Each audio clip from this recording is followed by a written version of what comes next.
sexual life partners. This is sort of a disappointing day for me because now he has a new one. But that being said, some of the people in this room think that Ian and I can at times bring out sort of the devil in each other. We've had to apologize to a lot of people. We apologized to my parents the time they went out of town, and Ian and I decided to take their $300 bottle of wine and drink it straight from the bottle. We had to apologize to his parents the time they took me to San Diego, and we disappeared for 2 days in Tijuana, and came back about 20 beers deeper than two 18-year-olds should have been. We certainly had to apologize to our landlord, who somehow leased an apartment to two 21-year-olds with no jobs. Didn't end well. But what a lot of people don't see is the other side. Because without Ian there, all of these situations would have been much, much worse. Ian's the first person to stand up for you.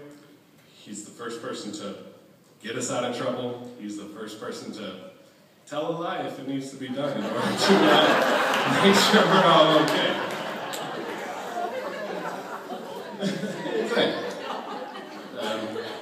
Outsiders have always seen this group as sort of wild, crude, rude, kind of unforgivable at times. But for me, these are the gentlemen who have been there for me, helped me out through everything, made everything okay, and Ian was the glue that held that together.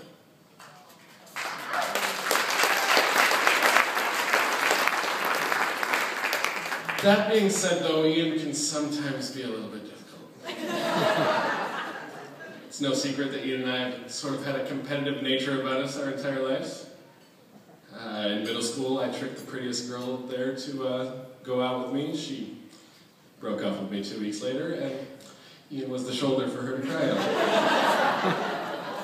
I'd get a new TV, he'd get a bigger one. I'd get a cell phone, he'd get a cooler one. There was once a friendly basketball game that turned into Game 7 of the NBA Finals. It was pretty deep. And because we were the two most athletic kids on the block, it was pretty exciting. Then in walked Cheryl to this complete mayhem. When Ian introduced us to Cheryl, it was at the State Fair. We were there for a concert. We got there pretty early. So to kill the time, we decided to try our luck at some carnival games. A look went over this man that I will never forget. It was almost evil. He was going to win everything, and he was going to win everything hard. What followed was 2 hours of total and complete domination. After the dust settled, Cheryl had about 50 or 60 teddy bears, foam hands, plastic hats. It was an embarrassment.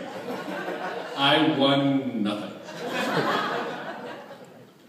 But I did know at that moment that with her, he meant business. And he wasn't going to stop trying to impress her until he was able to get him to marry her.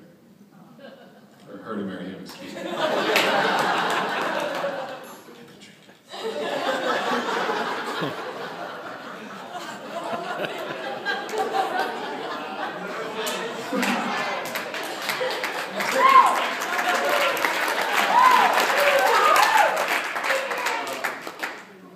So to Ian, may you never stop trying to impress and exceed the expectations of your beautiful bride. And to Cheryl, thank you so much for including me in your lives. I love you both. Yeah. Mr.